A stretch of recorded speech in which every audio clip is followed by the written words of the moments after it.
बोलिए भारत माता की। भाई ये बीकानेर की आवाज तो पाकिस्तान तक जानी चाहिए ना, ये बॉर्डर का जिला है, इसलिए दोनों हाथों की मुट्ठी खींचेंगे और जोर से बोलेंगे भारत माता की, भारत माता की, भारत माता की, वंदे वंदे।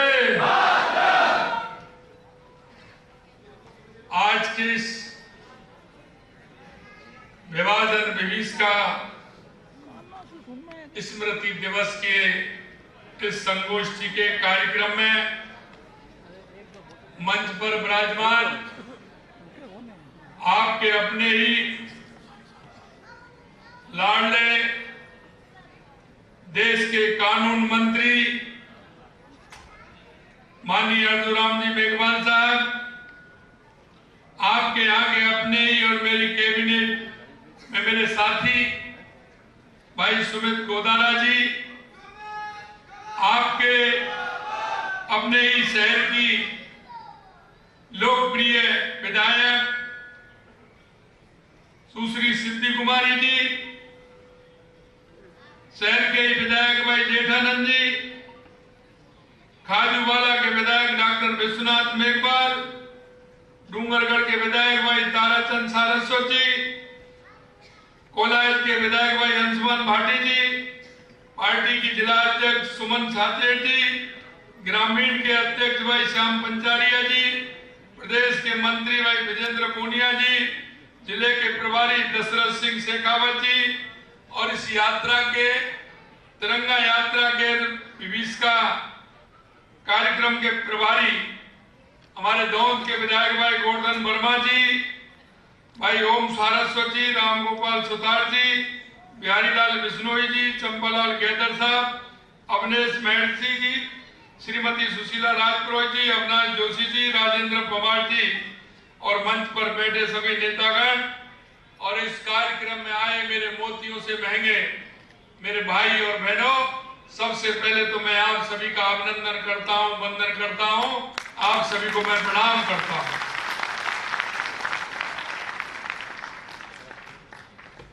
क्योंकि आज की अगर मैं स्मृति की बात करूं तो आज ये वो दिन है जो विभाजन विभीषिका का दिन, अगर जब हम इसको याद करते हैं तो मन में तड़पन लग जाती है, मन के अंदर जो विचार आते हैं और वो विचार आना स्वाभाविक है, क्योंकि इस देश को आजाद कराने के लिए हमारे उन बलिदानियों ने, मां भारती के उन सपूतों ने अपने आप को समर्पित कर दिया और समर्पित ही नहीं, उन्होंने एक लंबी लड़ाई लड़ी इस देश के अंदर। हमेशा से आपने देखा होगा, कभी इस देश में हूण आए, कभी कुषाण आए, तो कभी इस्लाम आया, तो कभी अंग्रेज आए, लेकिन मैं एक ही बात कहना चाहता हूं मेरे भाई और बहनों, हमारे उन पूर्वजों ने कभी हार नहीं मानी और सभी से लोहा लेकर देश को आजाद कराने का काम किया।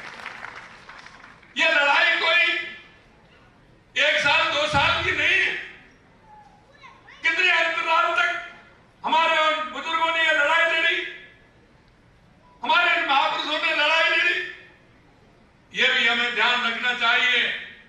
और ये लड़ाई किसके लिए लड़ी, ये भी हमें ज्ञात होना चाहिए, क्योंकि उन्होंने अपने आप को समर्पित कर दिया, अपने आप को मां भारती की बलिदान को भेंट कर दिया। उन्होंने इस आजादी की लड़ाई लड़ी तो सिर्फ आने वाली पीढ़ी की लड़ी थी कि जिससे आने वाली पीढ़ी मेरी सुरक्षित रह सके। मेरे भाई और बहनों, मैं इतना कहना चाहता हूं कि विभाजन की त्रासदी, जो एक तरफ देश को आजादी मिल रही थी, एक तरफ देश आजाद हो रहा था, माननीय अर्जुराम जी कह रहे थे 3 जून 1947 को माउंटबेटन ने जब साइन किए थे, क्योंकि एक तो धर्म की राजनीति करने वाले स्वार्थी तत्व जो थे, जो राजनीति में उस फायदा उठाना चाहते थे, लाखों हजारों उन बलिदानियों ने जो बलिदान दिया था, उसकी परवाह ना करते हुए सिर्फ राज प्राप्त करने की जिनकी तड़प थी, उन्होंने 3 जून को सहमति बना करके इस देश को बंटवारे के हस्ताक्षर किए थे। मेरे भाई और बहनों, मैं इतना कहना चाहता हूं कि किस तपस्या के साथ देश को आजाद कराया था, लेकिन तुष्टीकरण के आधार पर और धर्म के आधार पर देश का बंटवारा करने वाले वो राजनीतिक स्वार्थी थे।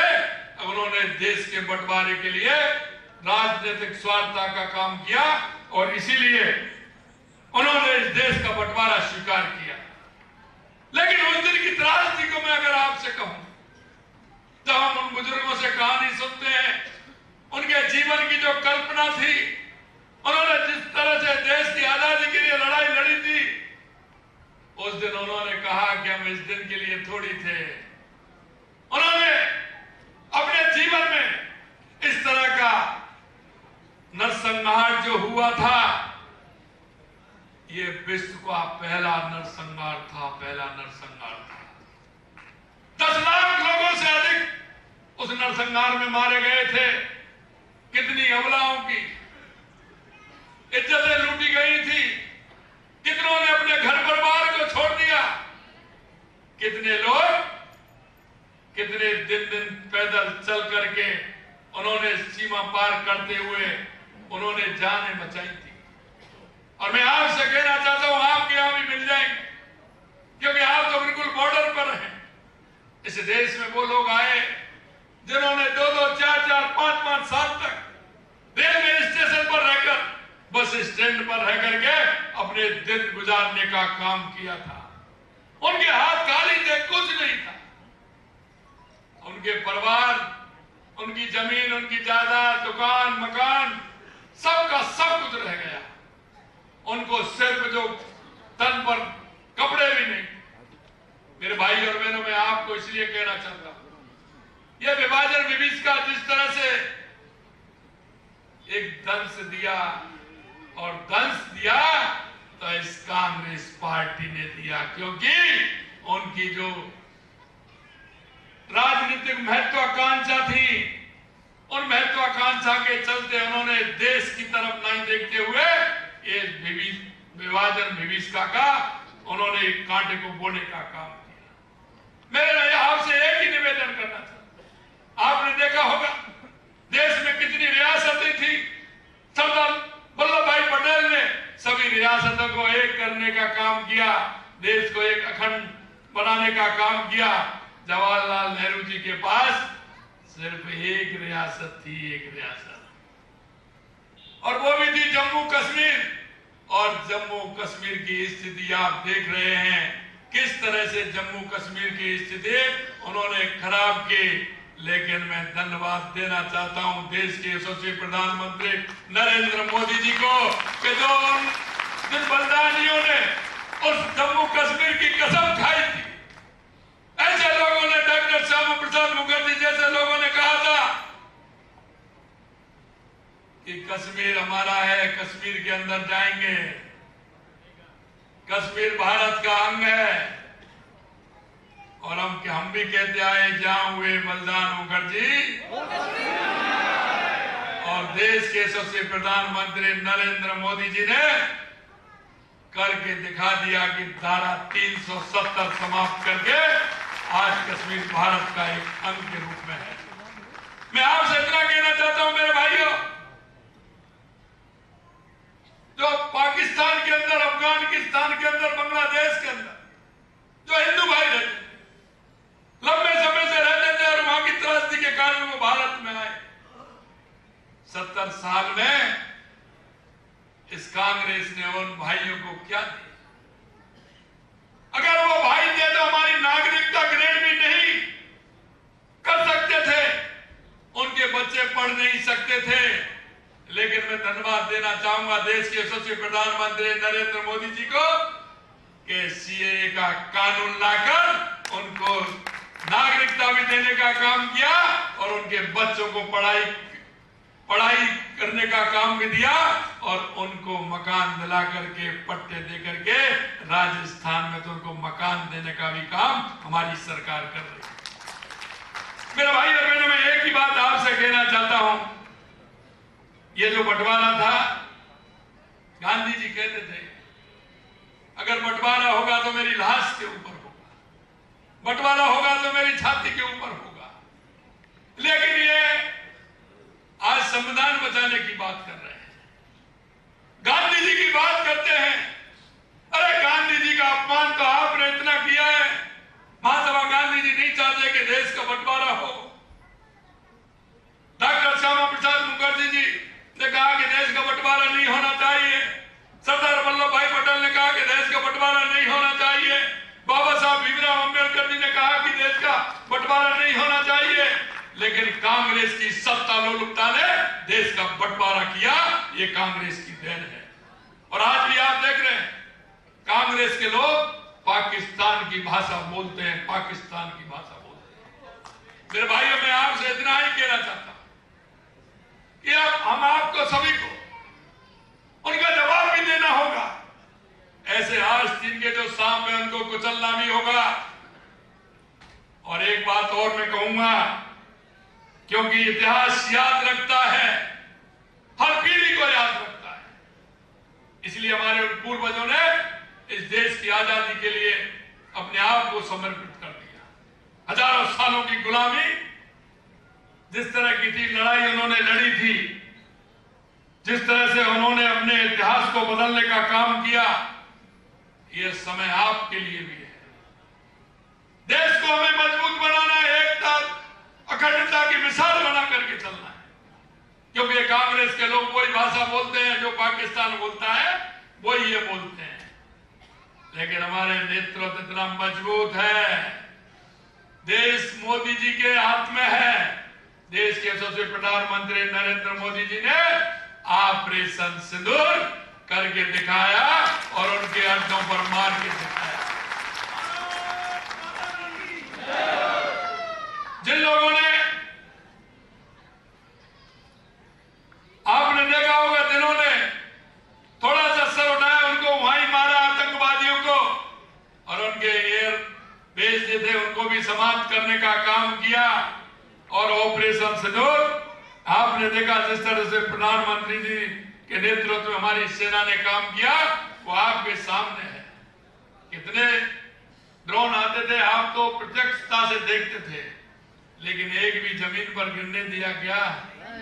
वहीं के वहीं हवा में मार करके उनको सबक सिखाने का काम किया। मैं आपसे इतना कहना चाहता हूं कि आने वाले समय में हम सभी को, जो हमारी युवा पीढ़ी है, उसको भी बताना है कि किस तरह से इन लोगों ने स्वार्थ की खातिर, राजनीति की खातिर इस कांग्रेस ने इस देश को बर्बाद करने का काम किया। और आज भी आप देख रहे हैं सत्ता के लिए कितने ललायत हैं, कितने ललायत हैं। जगह जगह जा रहे हैं, संविधान बचाने की बात कर रहे हैं।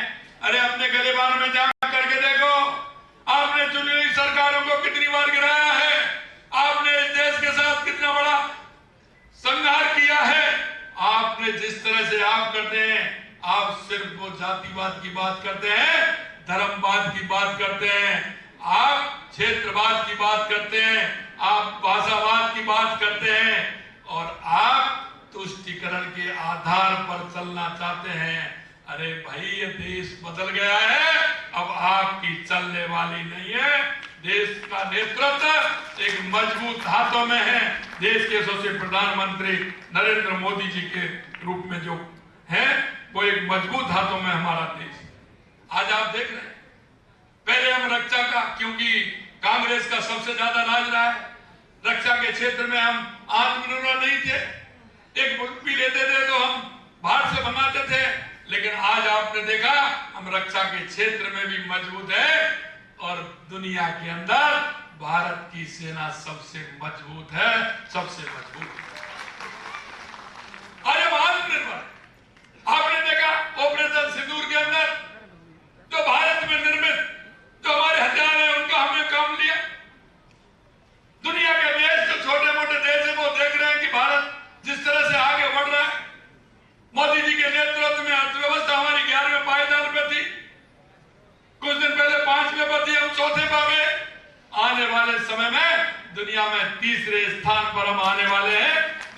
यशस्वी प्रधानमंत्री नरेंद्र मोदी जी के नेतृत्व। अंत में मैं आपसे इतना कहूंगा मेरे भाई और बहनों कि हम सबको सचेत रहते हुए हमारे देश की एकता और अखंडता को मजबूत करते हुए आने वाली पीढ़ी को भी हमें बताना है।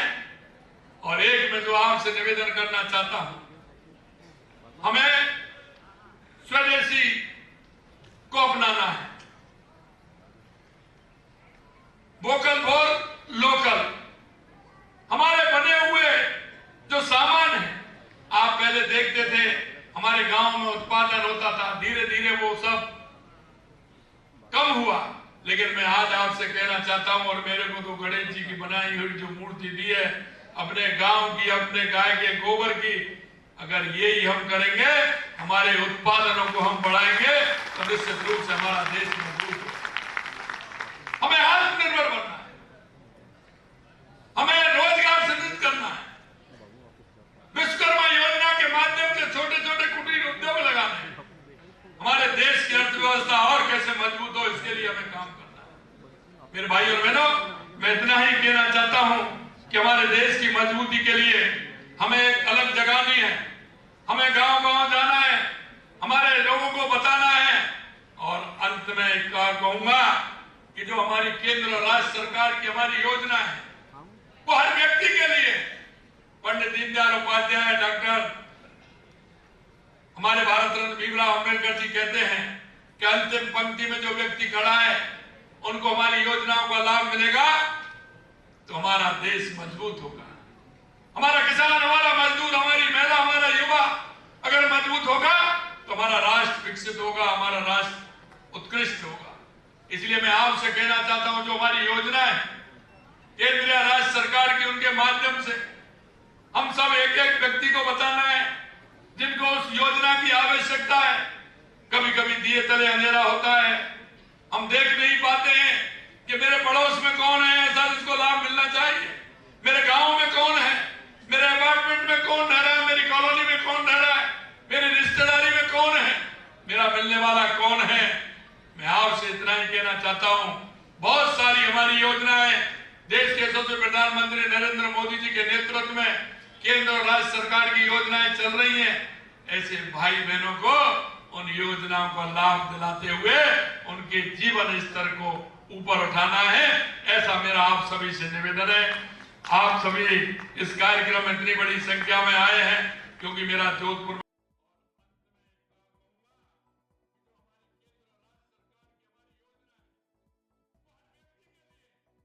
पंडित दीनदयाल उपाध्याय, डॉक्टर हमारे भारत रत्न भीमराव अम्बेडकर जी कहते हैं कि अंतिम पंक्ति में जो व्यक्ति खड़ा है, उनको हमारी योजनाओं का लाभ मिलेगा तो हमारा देश मजबूत होगा। हमारा किसान, हमारा मजदूर, हमारी महिला, हमारा युवा अगर मजबूत होगा तो हमारा राष्ट्र विकसित होगा, हमारा राष्ट्र उत्कृष्ट होगा। इसलिए मैं आपसे कहना चाहता हूं, जो हमारी योजना है केंद्र या राज्य सरकार की, उनके माध्यम से हम सब एक एक व्यक्ति को बताना है जिनको उस योजना की आवश्यकता है। कभी कभी दिए तले अंधेरा होता है, हम देख नहीं पाते हैं कि मेरे पड़ोस में कौन है ऐसा जिसको लाभ मिलना चाहिए, मेरे गांव में कौन है, मेरे अपार्टमेंट में कौन रह रहा है, मेरी कॉलोनी में कौन रह रहा है, मेरी रिश्तेदारी में कौन है, मेरा मिलने वाला कौन है। मैं आपसे इतना ही कहना चाहता हूं, बहुत सारी हमारी योजनाएं देश के यशस्वी प्रधानमंत्री नरेंद्र मोदी जी के नेतृत्व में केंद्र और राज्य सरकार की योजनाएं चल रही हैं। ऐसे भाई बहनों को उन योजनाओं को लाभ दिलाते हुए उनके जीवन स्तर को ऊपर उठाना है, ऐसा मेरा आप सभी से निवेदन है। आप सभी इस कार्यक्रम में इतनी बड़ी संख्या में आए हैं क्योंकि मेरा जोधपुर में कार्यक्रम है, भी मैं जोधपुर जाऊंगा। कल मेरा 15 अगस्त का राज्य स्तर की कार्यक्रम मेरा जोधपुर है, मुझे उसमें जाना है, इसलिए राष्ट्रीय पर्व पर मैं कल जोधपुर में रहूंगा। आप सभी इतनी बड़ी संख्या में आए हैं, आप सभी को बहुत बहुत धन्यवाद। जय हिंद, जय भारत, जय भारत।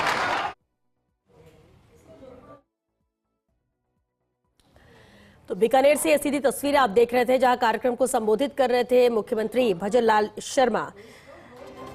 विभाजन विभीषिका पर संगोष्ठी का एक कार्यक्रम था जिसे संबोधित किया, उसमें शामिल हुए मुख्यमंत्री भजनलाल शर्मा और बेहद अहम ये संगोष्ठी है जिसका आयोजन प्रदेश भर में भी किया जा रहा है। और ये खास कार्यक्रम था बीकानेर में, जहां खुद मुख्यमंत्री की मौजूदगी थी, क्योंकि आज से 2 दिवसीय दौरे पर है बीकानेर जोधपुर के लिए मुख्यमंत्री भजनलाल शर्मा, जहां उन्होंने संबोधित भी किया। और ये संगोष्ठी उन लाखों लोगों के दर्द को याद करने और युवा पीढ़ी को इतिहास से जोड़ने की ही एक कोशिश है, जिन्होंने 1947 के विभाजन के दौरान भयानक त्रासदी झेली थी, और उसका जिक्र भी अपने संबोधन के दौरान मुख्यमंत्री ने भी किया।